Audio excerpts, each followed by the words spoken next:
Hola, muy buenas tardes a todos y todas los presentes. Es un gusto poder recibirlos aquí en el Centro Cultural Coreano. Les damos la más cordial bienvenida. El día de hoy vamos a continuar con nuestro ciclo de charlas acostumbradas. Estas charlas las organizamos con temáticas que sean relacionadas a la República de Corea. Así que el día de hoy tenemos una charla muy interesante y para ello les quiero presentar al maestro David Quesada, quien amablemente aceptó darnos su ponencia. Entonces les voy a leer un poco de su semblanza. El maestro David Quesada estudió la licenciatura de etnomusicología en la Facultad de Música de la UNAM, así como la licenciatura en psicología en la Facultad de Psicología de la misma universidad. Realizó la maestría en Ciencias Sociales y Humanidades en la UAM Coajimalpa.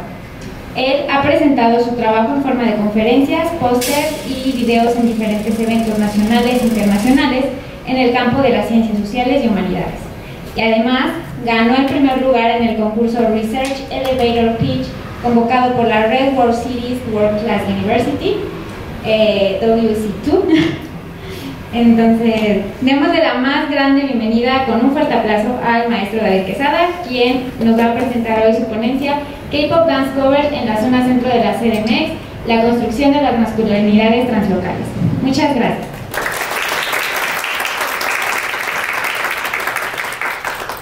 Bueno, primero que nada, muchas gracias otra vez por la presencia de todas las personas que están aquí. Muchas gracias por la invitación, muchas gracias a América Design y todo su equipo. Bueno, esta conferencia creo que cobra sentido para un espacio así. ¿Por qué? No tanto por el tema de las masculinidades, sino porque en general es una conferencia que trata sobre el diálogo cultural que establecen los mexicanos con ciertos elementos de la cultura de la República Coreana. Creo que por eso puede ser como de un interés más amplio, nos interesen o no los estudios de género, que es donde se circunscribe esta investigación, como en estudios de género y estudios culturales. Y con esto en mente, les invitaría a plantear primero algunas discusiones que son lo que académicamente se le nombra marco teórico. Para empezar, una pregunta que me hicieron durante toda la investigación: ¿por qué demonios hablar de masculinidades? Primero que nada, porque hay que diferenciar fuertemente que hablar de género no es lo mismo que hablar de mujer. A veces en el discurso social solemos entender, siempre que hablan de género, estamos hablando de mujeres, pero no es así.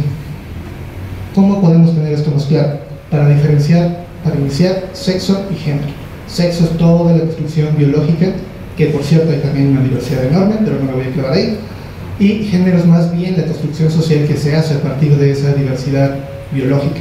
Por lo regular se vuelve un sistema binarizado, o sea, de dos, hombres y mujeres, y no hay más. Y a partir de eso se comienza a crear toda una estructura social y cultural que va a repercutir en muchísimos aspectos de la vida humana.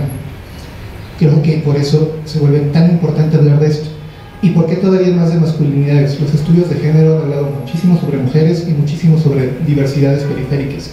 La masculinidad, al no ser discutida, se vuelve como un constructo, una idea ya natural. Como hay un montón de mujeres, hay un montón de otras identidades, pero hombres hay uno. Y uy, eso es bien peligroso. Y eso ha creado un montón de problemáticas internas dentro de las personas que se asumen como masculinas, como más allá de eso. Entonces, ¿qué estamos entendiendo como masculinidad para este trabajo? Como una serie de características, valores, conductas acomodadas y jerarquizadas dentro de una estructura social binaria, o sea, de dos. Pero no solamente esto, no solamente ver la estructura social, sino que la masculinidad misma construye una identidad. Las personas que nos identificamos como entes masculinos vamos creando una identidad a partir de ello, que se ve en nuestro cuerpo, que se ve en nuestra mente, que se ve en nuestras vivencias, que se ve en nuestro lenguaje, que se ve en la respuesta de los otros hacia nosotros, y en algo que se llama performance. Ahorita voy a hablar un poquito más de eso. Diferentes teorías resaltan diferentes elementos. Hay algunas que te dicen, ay, no, tu identidad viene desde que naces. Hay otros que dicen, no, la vas desarrollando en la primera infancia y se crea todo de ti. Y hay otros que yo me sumo con ellos, que es que la vamos construyendo poco a poco, la vamos construyendo en la interacción con el otro de manera continua y diaria. Por eso la centralidad del performance para la postura que yo estoy manteniendo. ¿Y qué es eso del performance? El performance es una palabra popular, pero que a veces se entiende como en dos sentidos muy amplios. A mí me gusta diferenciar, unirme a varios teóricos que diferencian lo performance, lo performativo y lo performático. Lo performático performático es como quizás la palabra más ampliamente conocida. De cuando vas a ver un performance, vas a ver como una puesta en escena, vas a ver un teatro, ay, qué buen performance tiene ese coche, ay, qué bueno estuvo el performance que vimos ayer. Se refiere como a estos elementos casi teatrales que puede tener una presentación. Lo performativo es la cualidad que tendrían esos elementos, no solamente en una puesta en escena, sino más allá y que permiten hacer cosas. Como dice un poco aquí abajo, lo que las acciones hacen en el campo cultural en que se dan y que le permite hacer a la gente en su vida cotidiana. ¿A qué me refiero con esto? Imaginen, por ejemplo, que yo en este momento, no sé, alguien de aquí de la fila de frente los declaro marido y mujer. Aunque yo haga algo performático y yo haga ese gesto, no va a tener una injerencia real en la vida, porque no estoy dotado de todo el capital simbólico y de todas las cosas que van a hacer que pueda tener un efecto performativo. Sin embargo, hay otras acciones que, aunque no necesariamente se cuente con ese capital simbólico, o sea, con esas cualidades que les fueron otorgadas por otras personas, pueden tener un impacto alto. Y en los elementos culturales pasa algo bien interesante. Hay algunos que nos permiten pensar cosas nuevas, que nos permiten crear cosas nuevas, que nos permiten vernos de una manera diferente e imaginar posibilidades. Eso es la fuerza de lo performativo. Y el performance implicaría precisamente esto, que conjuga estas dos unidades y ve que están mucho más íntimamente relacionadas de lo que aparentemente podrían ser. ¿Y qué tiene que ver todo esto con género? El género es un performance. Hay como 4 puntos esenciales que a mí siempre me gusta recalcar cuando hablo de performance de género. Uno, que tanto sexo como género son categorías arbitrarias, pero no por eso, y aquí siempre subrayo, no por eso son menos operantes. Aún las personas que se identifican, que se viven como personas no binarias, siguen discutiendo con este sistema binario. La categoría sexo y género sigue estando ahí presente y se sigue dialogando con ellas, aunque la lleguen a rechazar. Son categorías que atraviesan nuestra vida social y nuestra vida identitaria, ya sea para aceptarlas o para cuestionarlas. Siempre están ahí operando porque son el trasfondo de donde nos movemos. Número 2. Hacer género es inevitable. Cada vez que abrimos la boca, cada vez que estamos ante la mirada del otro, estamos haciendo género. La forma en la que yo estoy hablando en este momento, la forma en la que vengo vestido, la forma en la que tengo no cierta atención, cierta mirada, tiene que ver con el performance de género. Cada vez que estamos en una interacción, estamos haciendo género de manera constante. Y la interacción no la piensen solo ante la mirada de otra persona directamente. El relacionarnos con productos culturales, como la música, como el teatro, como el cine, como la literatura, bla, bla, bla, bla, bla, también es una interacción. Todo hecho cultural al final son personas. Y al relacionarnos con ellos nos estamos relacionando con otras personas. Número 3. El performance de género provee información sobre la situación social de un individuo y permite acceder al reconocimiento como sujetos plenos. Este es un concepto completamente de una investigadora que se llama Judith Butler, que nos dice: hay sujetos que son reconocidos como válidos y otros que son marginalizados. Ella utiliza la palabra abyecto, que quiere decir no solamente como marginalizados, sino ni siquiera reconocidos como personas que tengan una valía. Se vuelven prácticamente un ser inentendible y que no tiene por qué ser entendido porque está fuera de lo que se permite como válido. ¿A qué me refiero con que provee información? Ustedes en una primera lectura, bueno, la mayoría de las personas llegarían, ven a alguien enfrente y lo primero que piensan, ah, ¿es hombre o es mujer? Es un gesto casi inmediato porque estamos leyendo información. Y no solamente del género, de todo. A lo mejor llegaron, me vieron y dijeron, ah, ese señor tiene como X edad, más o menos se ve que debe tener tanto dinero, tan poquito, tan mucho, ojalá fuera cierto, o algo por el estilo.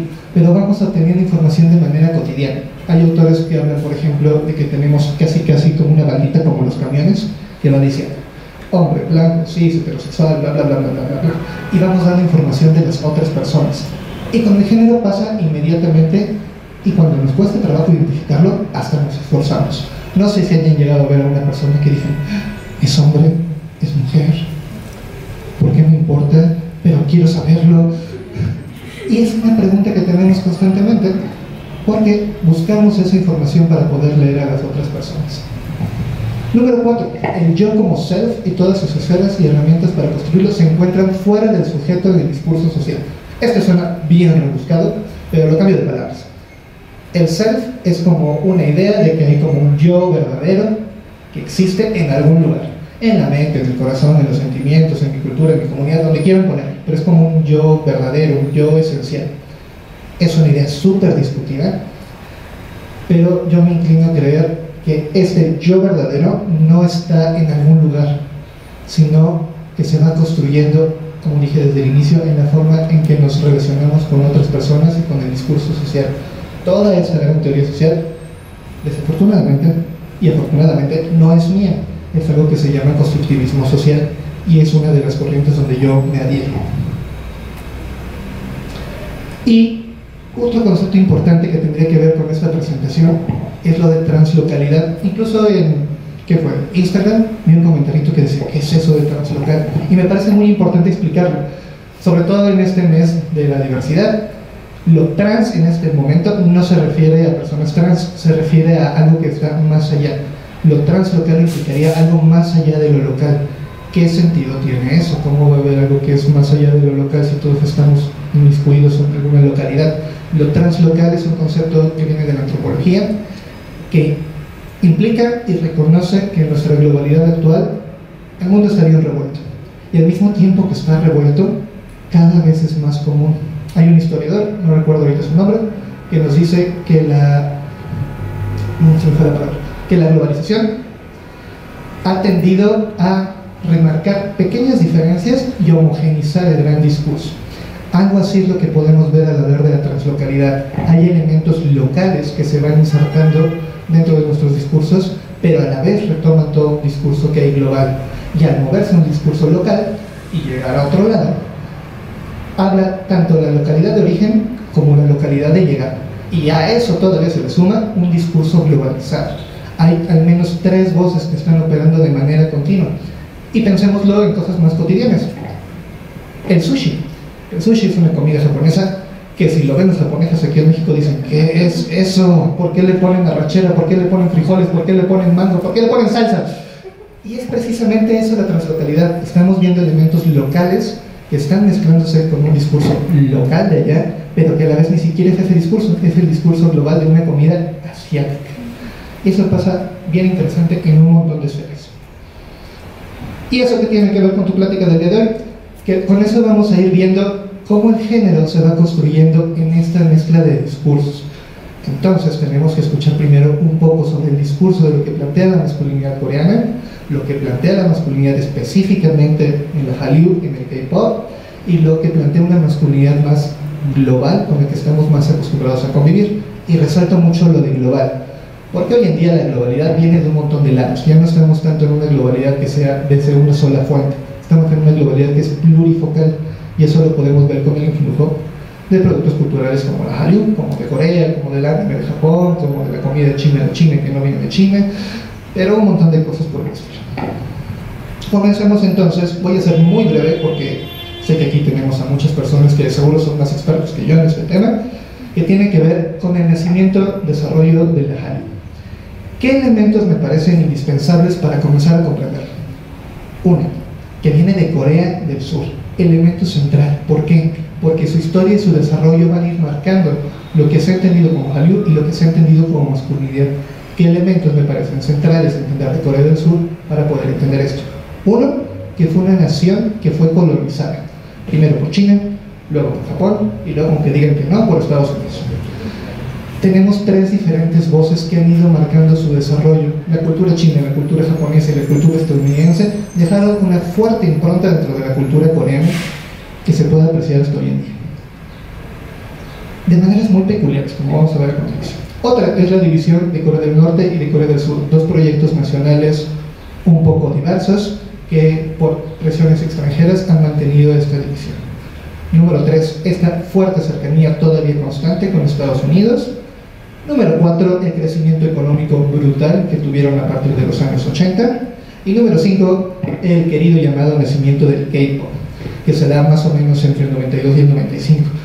Y aquí siempre resalto, el nacimiento del K-pop está ligado sí o sí con esta relación estrecha con Estados Unidos, porque el mismo género tuvo una fuerte influencia de las bases militares que estaban por allá. El acercamiento con la música occidental comenzó desde antes, desde los misioneros cristianos, luego con la colonización japonesa.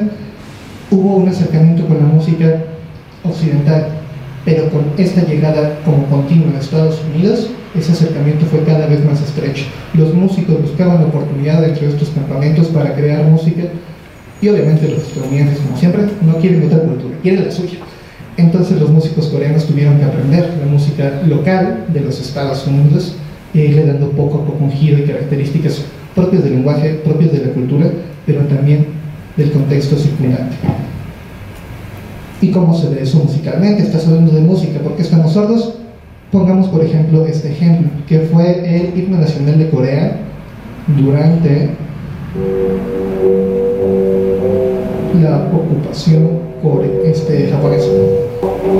No sé si alcancé a escuchar la tonadita, es una tonada muy popular. Hace poco alguien del público me contó que era una de las Boy Scouts, por cierto. No sé si hay un Boy Scout por aquí, confírmame por favor. Pero lo interesante es que es música que perfectamente podría pasar como música británica, música de coro británica, pero era el himno nacional coreano durante la ocupación japonesa y no se ve que se fuerce la letra. ¿Por qué? Porque aquí pasa algo bien interesante, que la fonética coreana es muy silábica, lo cual se parece mucho al inglés, y eso permite más que perfectamente que música que es creada de manera original anglófonamente se pueda cantar de manera muy adecuada en coreano, y lo vemos hasta hoy en día. No es casualidad, tanto musical como cultural, que muchas canciones de K-pop estén en inglés y en coreano, completamente o con pedacitos de un idioma y el otro, porque musicalmente, fonéticamente son muy compatibles. Desde ahí podemos comenzar a ver esta gran cercanía. Pero donde se ve ya completamente es con el nacimiento de la famosísima, históricamente primera banda de Seo Taiji and the Boys. Pondré solo un pedacito porque seguro es conocido por la mayoría de aquí. A este sí le voy a dejar quedito porque ni le puedo subir, pero también para que pueda hablar un poco y pueda ir describiendo lo que me interesa que vean aquí. 1. La estética visual. Si pensamos en la estética visual de los ángeles de Corea, no tiene nada que ver con esto. Número 2. ¿Con qué sí tiene que ver? Con la estética visual de Estados Unidos y su cultura popular. Número 3. De manera muy particular y racializada, con la cultura afro de Estados Unidos. El rhythm and blues estadounidense es el papá, abuelo, hermano, tío, sobrino y un montón de relaciones con el K-pop, y lo podemos ver desde la estética, desde lo visual y primera pista de la masculinidad, desde la construcción de un cuerpo masculino. Hay autores que hablan que hay un cuerpo afro muy particular del rhythm and blues, que es un cuerpo más bien delgado, pero con unos abdómenes súper marcados. Y no sé quién haya visto a artistas de K-pop sin playera, pero también se acercan mucho a esa estética.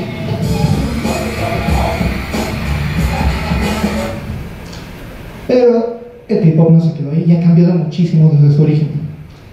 Un punto de quiebre brutal para la industria del K-pop fue esta canción que mucha gente odia y mucha gente quiere, que es la de el Gangnam Style.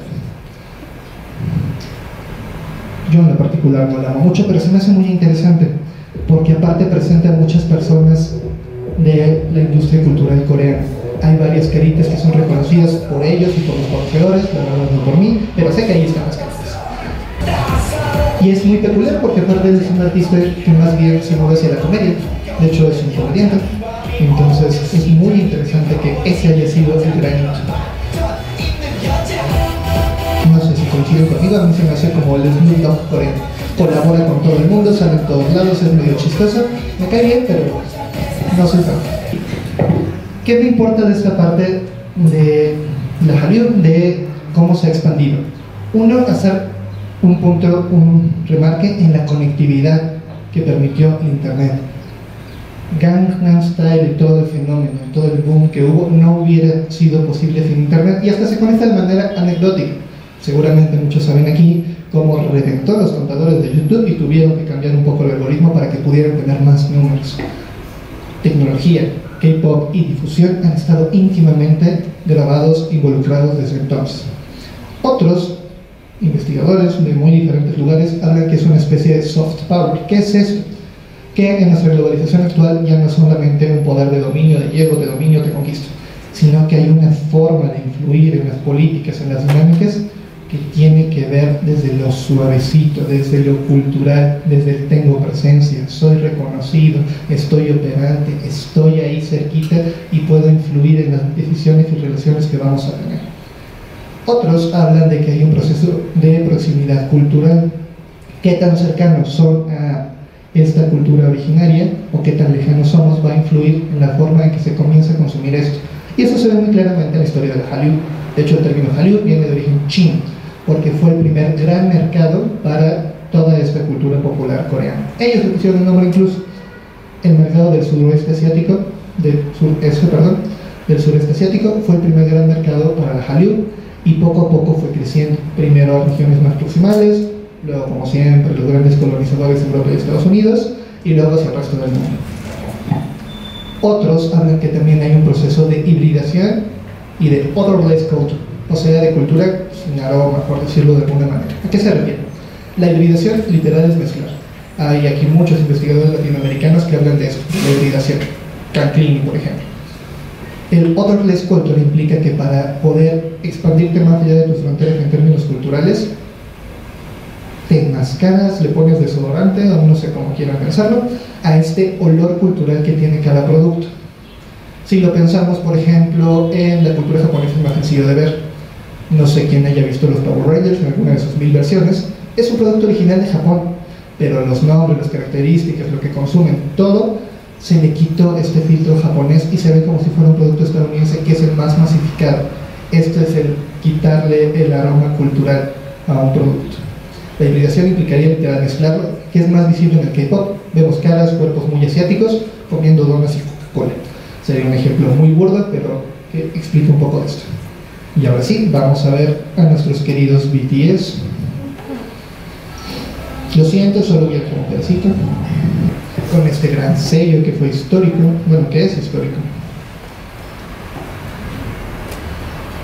Quiero que pongan atención al cambio, a la evolución en la vestimenta, la centralidad del rostro, de la mirada, la gestualidad y toda la estética que rodea a los sujetos, no solamente ellos, todo lo que está cerca.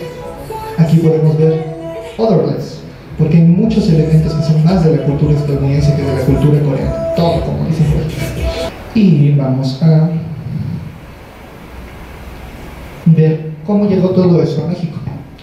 Llegó desde un montón de lados. Encontrar como la única vía de llegada es prácticamente imposible.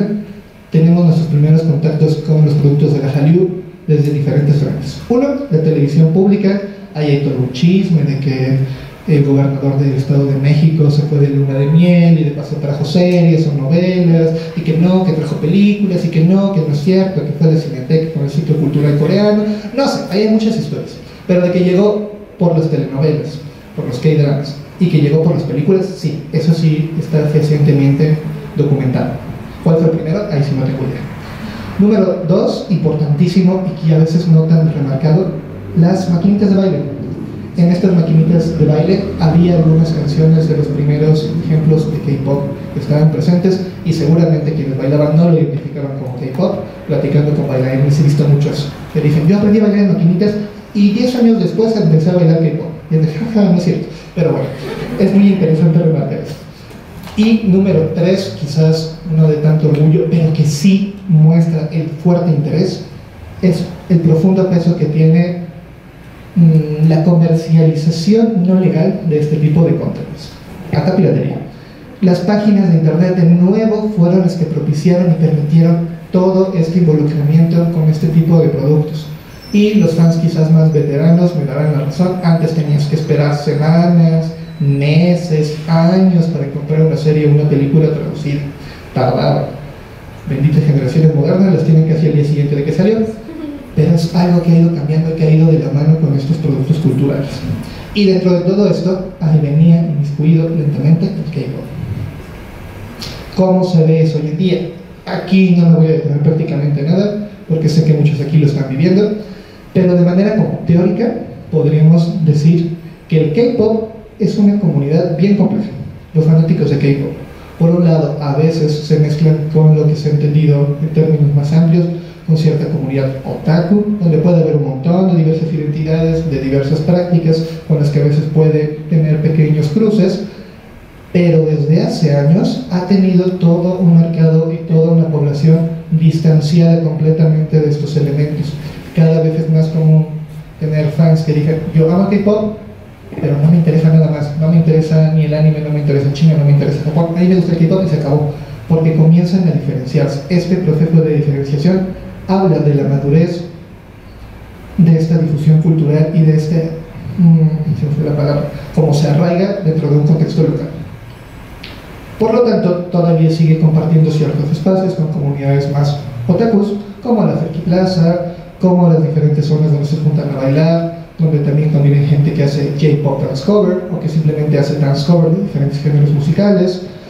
Comienza a crear espacios propios como páginas de internet, grupos, convenciones, colecciones, el Centro Cultural Coreano y su enorme festival de dance cover que tiene, la gran fuerza y conexión que ha tenido con la cultura coreana directamente, y un montón de ejemplos musicales que nos dan cuenta de cómo se han estrechando relaciones, como este maravilloso cover que hicieron nuestro querido Super Junior, que en lo particular a mí me encanta. Me imagino aquí al director de arte de Super Junior diciendo cuál es la canción que todas las mamás y por consecuente sus hijos conocen, y creo que la tiene, al menos para la generación a la que está dirigida. Y quiero que vean algo muy interesante, en cómo ahora es al revés. Ellos apropian ciertos elementos de la masculinidad mexicana, pero más idéntico.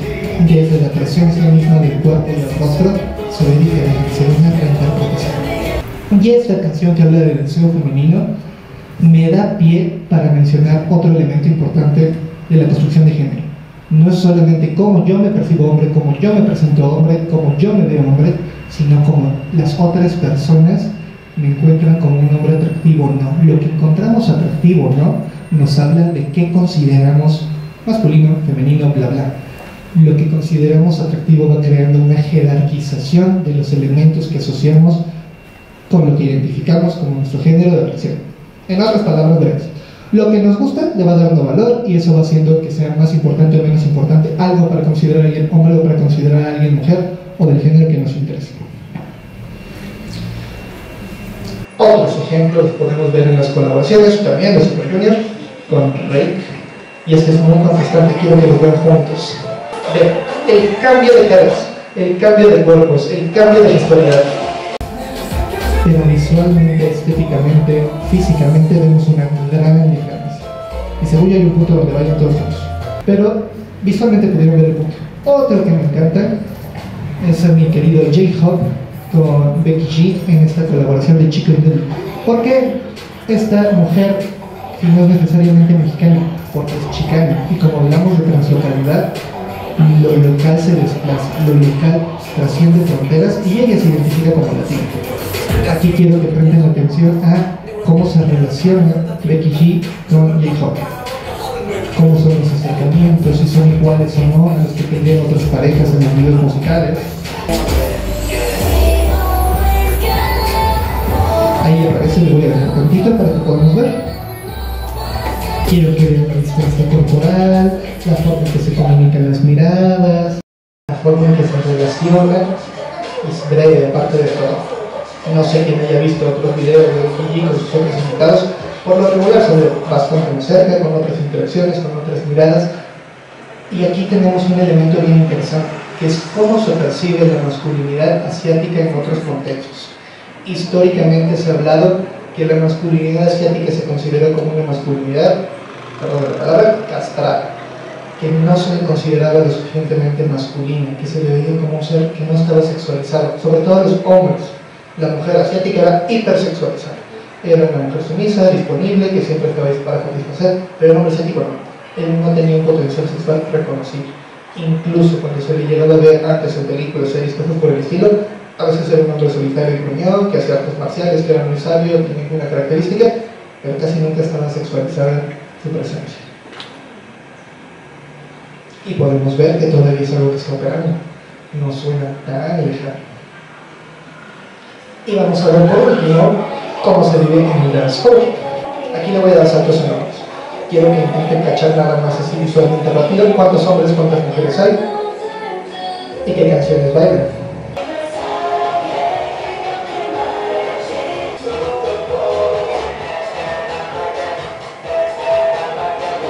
2 saltitos más, que no te sientes.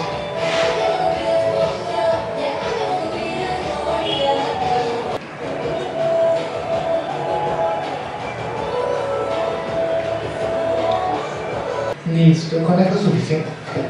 Quiero que noten, primero, la proporción, que es más que evidente. Segundo, qué canciones son las que bailaban. Tercero, cuál es nuestra respuesta al ver a hombres bailar canciones femeninas. La primera impresión que nos da, el primer impacto que nos da. Eso es lectura de género. No es necesariamente lo que ellos hagan, sino también cómo las personas lo van a interpretar. Entonces, ¿con qué se pone a dialogar? El K-pop se pone a dialogar con una gran masculinidad que está presente en la música popular global, que se ve en los cuerpos. El cuerpo masculino en la música, todas las que quieran, es muy diferente. Está centrado en control, dominio, musculatura, por lo regular. Y la belleza estética está presente, tiene ciertas características dependiendo del género, pero no suele ser el elemento central. En lo sonoro, en lo simbólico, está presente. Hay sonidos que son considerados masculinos y otros que son femeninos. Hay instrumentos musicales que están considerados masculinos y otros que están considerados femeninos. Hay todo un discurso de género en la música popular global. La posición de la mujer suele estar circunscrita, delimitada hacia la fan o la música.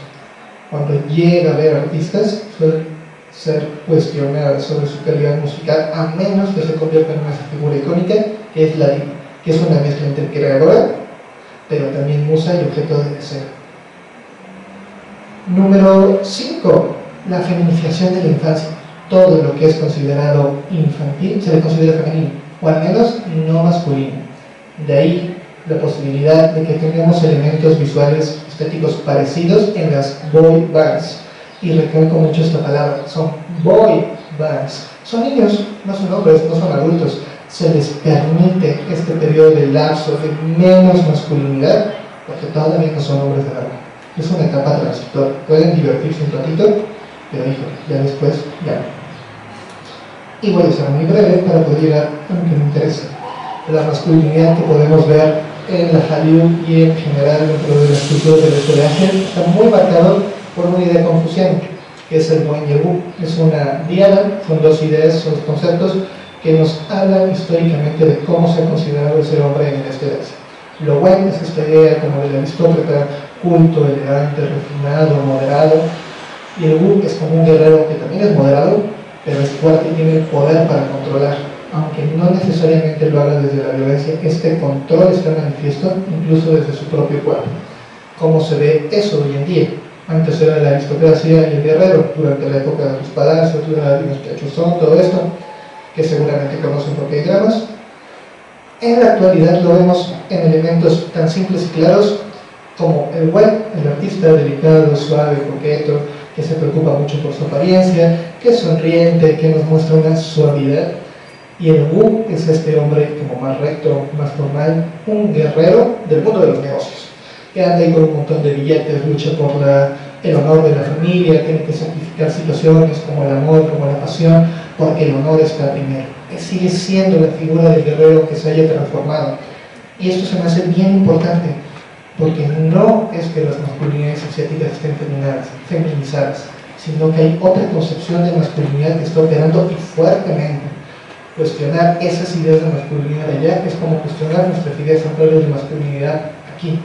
Prácticamente no se dan. Son figuras que siguen fuertemente arraigadas. ¿Cómo lo podemos dar su peso incluso? En las cuestiones políticas, quien elige gobernantes, quien elige CEOs de empresas, se centran mucho en esto, en tener o un guerrero o un aristócrata. Allá son países donde los grados de estudio importan muchísimo, porque ellos dan la posibilidad de gobernar.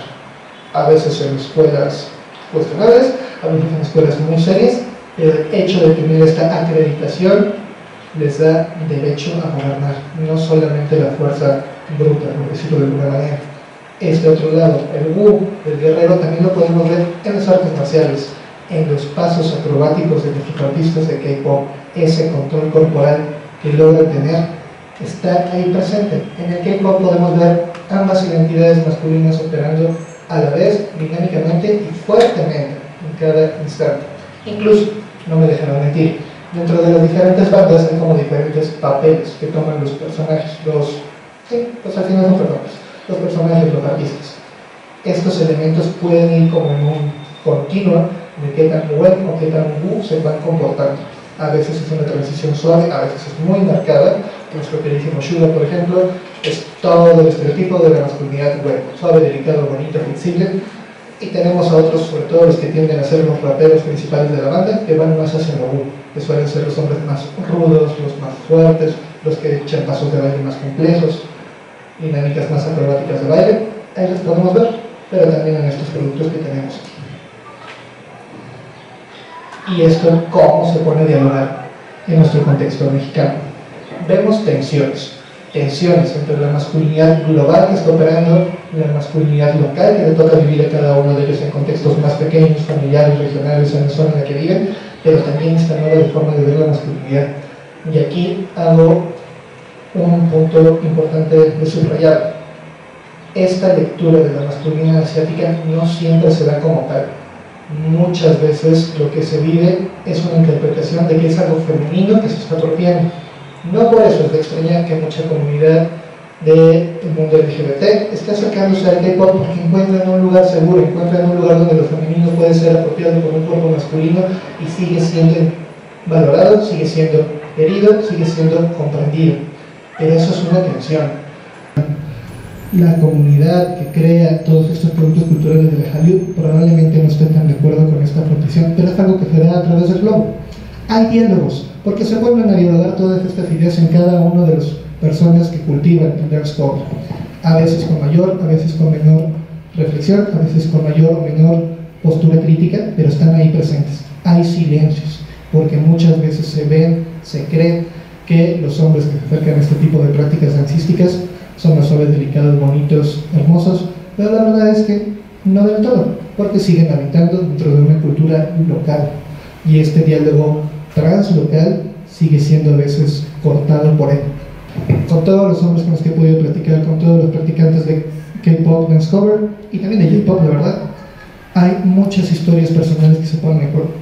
Historias familiares, historias locales de su sobrevivencia, historias de su vida dentro del baile, historias de su acercamiento o no a la cultura asiática en términos más amplios.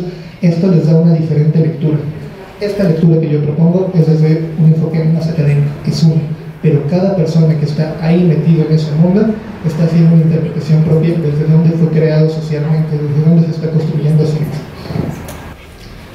Que el producto cultural coreano, que es toda la Hallyu y el K-pop, no necesariamente es un discurso en pro de la diversidad sexoafectiva, que sí lo es, la forma, la apropiación local, translocal, que se da en diferentes contextos. Hace un par de añitos leí un texto muy interesante de un singapurense o singapureño, no sé cómo se diga, perdón por mi racismo, pero el punto es que esta persona hablaba de cómo en Singapur la comunidad trans utilizaba muchas veces el K-pop como un espacio límite, un espacio abyecto, un espacio especial donde podían comportarse femeninamente sin necesidad de ser tan juzgados, porque estaban como amparados por un marco más amplio que se llama cultura popular, por un marco más amplio que se llama la enorme y poderosa Hallyu.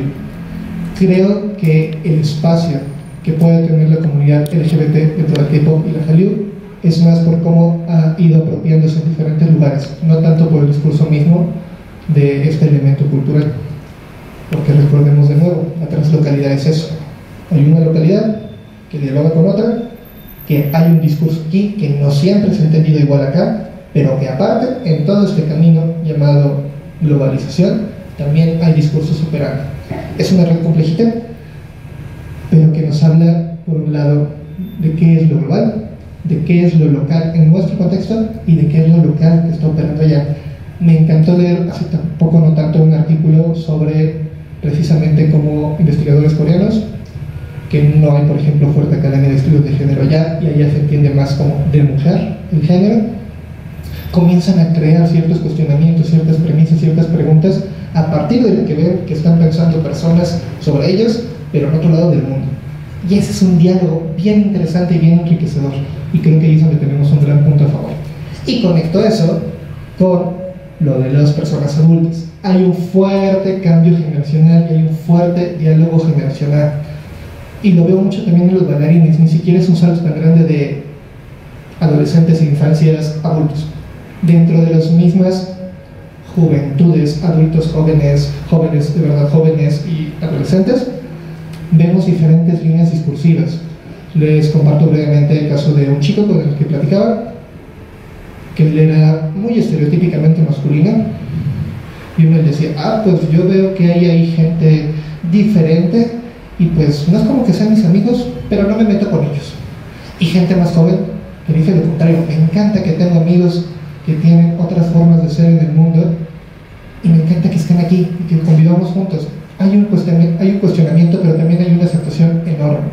Y es un cambio generacional brutal. ¿Por qué?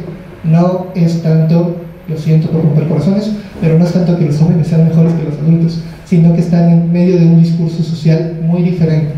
Así como hoy en día se comienza a hablar mucho más de diversidad, de inclusión, hay representación dentro de los medios, antes no existía. Lo que podemos pensar depende mucho de en qué universo cultural estemos anclados. Si estamos en un universo cultural donde no se habla nada, donde eso no se discute, eso es tabú, obviamente vamos a hablar desde el miedo. Cuando nos cuestionan esas ideas, no es tanto una negación de ese otro, de esa idea, sino qué miedo cambiar. Y es bien duro, porque como hablábamos al principio, la identidad genérica es eso, identidad. Y cuando nos cuestionan la identidad, híjole, un montón de nosotros reaccionamos con pelos y uñas de fuera, porque la identidad es algo muy personal.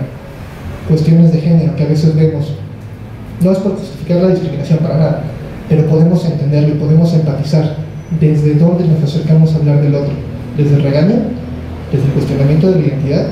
¿O desde un discurso que intenta acercarnos a la comprensión y a la inclusión entre todos? Pero concuerdo completamente contigo, el cambio generacional es muy operante y es molesto, brutalmente molesto, y a veces es muy cansado intentar cambiar a otras personas. A veces no se habla tanto de eso, pero es algo que sí está ahí pasando afuera. Muchísimas gracias. ¿Alguna pregunta más?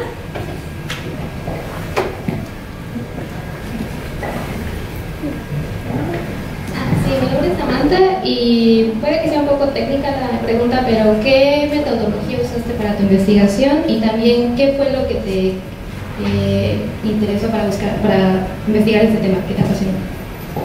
Muchas gracias por la pregunta, y me encantan las preguntas técnicas. Utilicé una metodología mixta, principalmente de forma cíclica. Era un elemento cuantitativo, me acerqué, vi cuánta gente había, cómo se identificaron genéricamente, luego investigación cualitativa, entrevistas a profundidad, focus group, encontraba diferentes características y otra vez, como censo, entrevista, censo, entrevista, censo, entrevista, y así me llevé algunos añitos, tristemente. Pero se me hace muy interesante lo que logré encontrar, sobre todo porque muchas veces se habla del K-pop y la masculinidad allá, en Corea. ¿Qué es lo que ellos nos están contando? ¿Qué es lo que ellos nos están diciendo? Pero no somos receptores pasivos de nada, somos entes activos, a veces más, a veces menos críticos, pero sobre todo activos en el sentido de que no estamos en blanco, y lo que nos dice alguien no lo entendemos igual todos. Creo que eso fue una parte muy interesante. Un elemento, perdón por el ego, que me encanta resaltar en la investigación, es que hubo una especie de etnografía experimental, podríamos decir, donde les ponía como un estímulo visual, auditivo, y ellos me decían, mira, es que eso es masculino, mira, es que eso es femenino, y les pedía que me resaltaran qué cosas veían más o menos femeninas. También les llegué a poner videitos donde, no sé si han visto esta serie, estas no son series, programas coreanos donde hacen que el grupo de chicos bailen canciones de grupos de chicas. Uno, ver la respuesta de los bailarines; otro, ver la respuesta de los que están ahí comentando el programa; otro, ver las respuestas de quien ve cómo comentan el programa. Hay un montón como de capas de significado ahí que están operantes, pero al final, como en términos muy simples, lo que es una etnografía, entrevista, pero con un estímulo.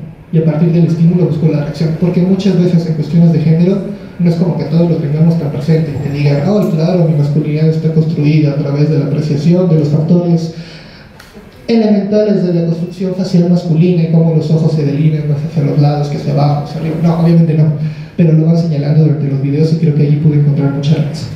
Y la otra pregunta que me interesó, esa fue una respuesta bien larga, pero podríamos decir de manera breve que todos mis trabajos han girado en torno a la identidad, y en el trabajo anterior de etnomopsicología hice mucho hincapié. Dentro de la etnomopsicología, paréntesis, no se suele contemplar mucho la cuestión de género, y al igual que en todos los estudios de género, la cuestión de la masculinidad está todavía más orillada, y esta problemática que yo encuentro en creer que solamente hay un tipo de masculinidad que es natural, que esa no cambia, que esa no tiene diversidad interna, fue lo que me llamó mucho la atención, y el K-pop te golpea eso en la cara. Entonces, de manera breve podría decir que eso. Muchas gracias. ¿Hay alguna pregunta más? Vamos a ver.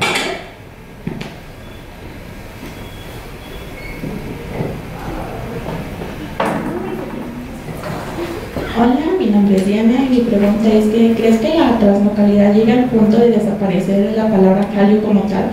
Ahora, ¿este influye en el Hallyu para cambiar diferentes modos de pensamientos?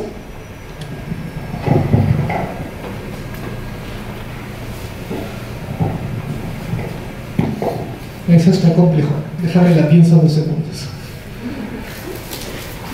No creo que el término Hallyu desaparezca. Ahí no tanto por lo que esté pasando con eso, ¿no? Sino porque todavía Corea no tiene el poder económico, cultural, social que requeriría para convertirse en algo que se puede llamar hegemonía, y que entonces se naturalice. Ya todos digan, no es Hallyu, es cultura global. Creo que todavía no está tan cercano a eso como para desaparecer esta etiqueta, a menos que venga una tercera, cuarta guerra mundial y China gobierne el mundo, algo por el estilo, pero lo veo complicado. Y en dado caso los chinos serían los que partirían del pan. Pero sí, no lo veo tan cercano. Que sí creo que está pasando, que aunque no lleguen a ese punto de desaparecer el término, sí hay cada vez más una normalización de los discursos coreanos y en general del este asiático dentro de nuestro contexto. Si vas a diferentes regiones del norte, sobre todo, cada vez hay más presencia coreana. Hace poquito fui a Saltillo, creo que sí, a Saltillo, y la mayoría de los oxos, no de los CEP, vienen en coreano y en español, porque hay una fuerte presencia dentro de la región. La presencia, ahora sí, racial, inmigrante de los coreanos está teniendo fuerte impacto en diferentes regiones. Fenómenos tan enormes como la famosísima chingonía, que todo lo criticable que pueda tener, es un hito, una figura tan influyente desde un aspecto como el estilo de vida, que nos presenta esta coreanidad,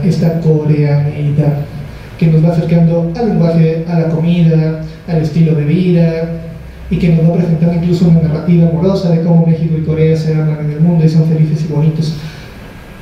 Eso creo que sí pasa, que poco a poco se va haciendo menos llamativo el ver algo coreano. Incluso en los 7, de hecho, si vas a un 7-Eleven ya hay zonas de productos coreanos, y hace 5 años que fuera impensable. Creo que eso sí es algo que está pasando muchísimo, que la cercanía entre Corea y México cada vez está más estrecha, y el año pasado celebramos nuestros no sé cuántos años de relación, ¿50, 60? 60. Y es un claro ejemplo de eso, que cada vez estamos más estrechos, pero es algo que va cambiando todavía lentamente. Puede que pase más rápido, puede que sí, puede que no. Ahí sí no tendría la aventura de predecir el futuro. Muchas gracias por la pregunta. Muy bien. ¿Alguna pregunta más?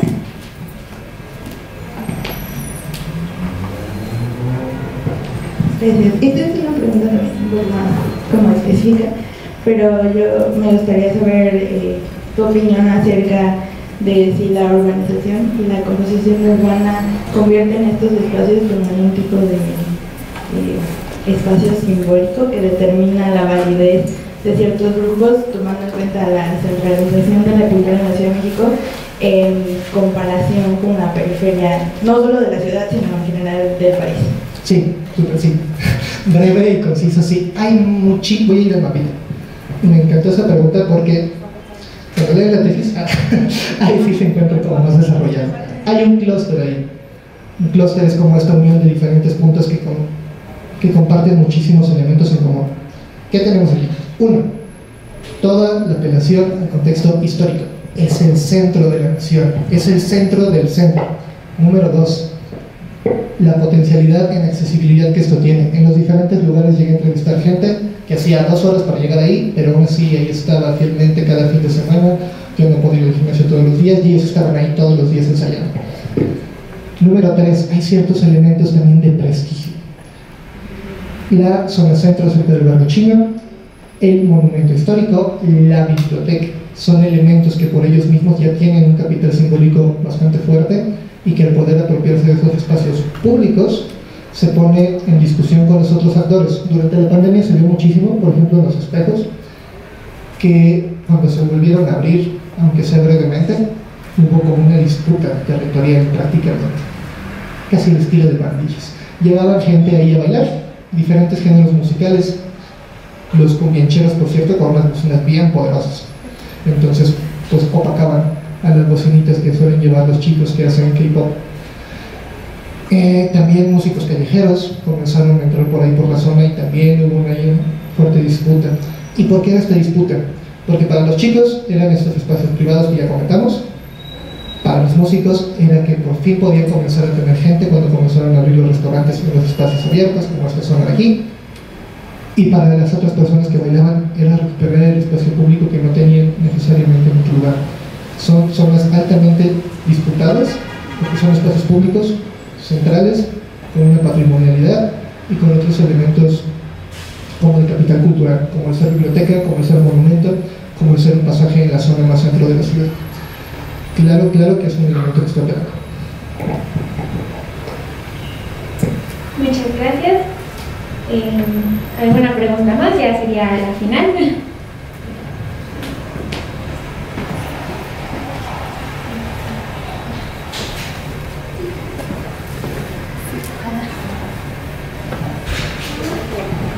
Gracias. Mi nombre es Ana.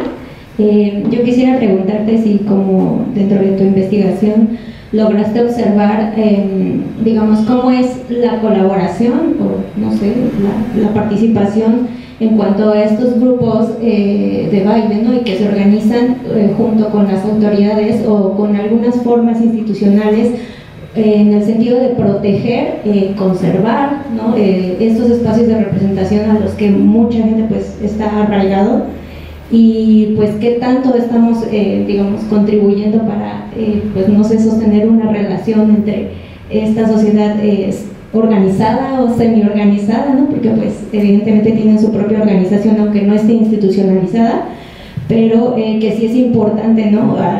En el sentido de que se apropien de la ciudad misma, ¿no? Y que requieren estos espacios.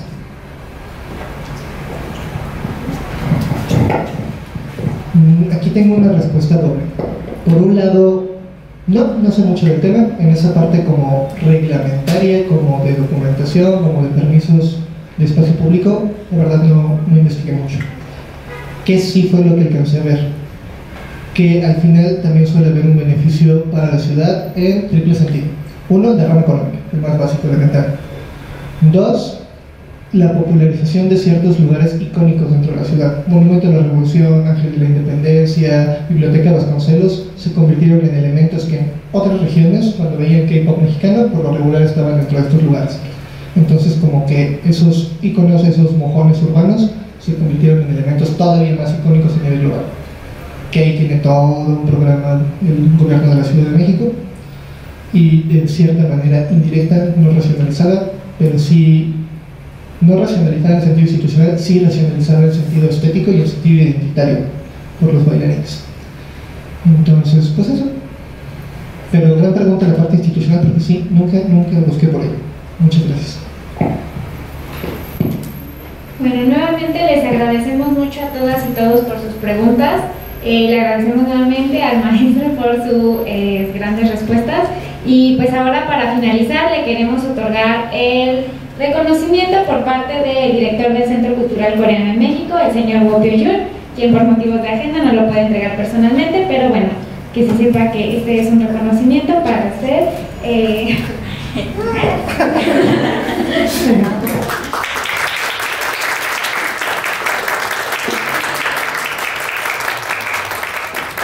Y pues nada, simplemente decirle al maestro si tiene algunas palabras más para finalizar, y si no, pues igual le agradecemos muchísimo que hayamos podido contar con su ponencia de hoy.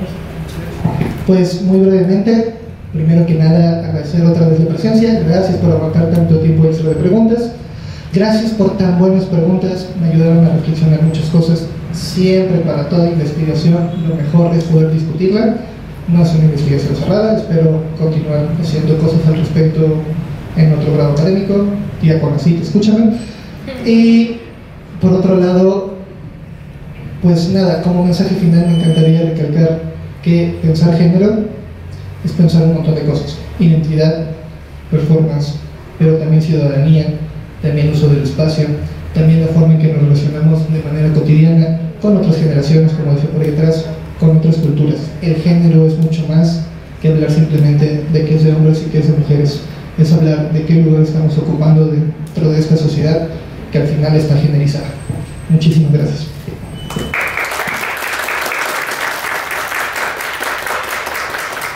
Muchas gracias. Así finalizamos la charla de hoy. Les agradecemos muchísimo su asistencia y pues nada más les pediríamos si nos podemos tomar una foto con el maestro, así que si se pueden juntar un poquito más hacia acá y le tomamos una foto al maestro de que está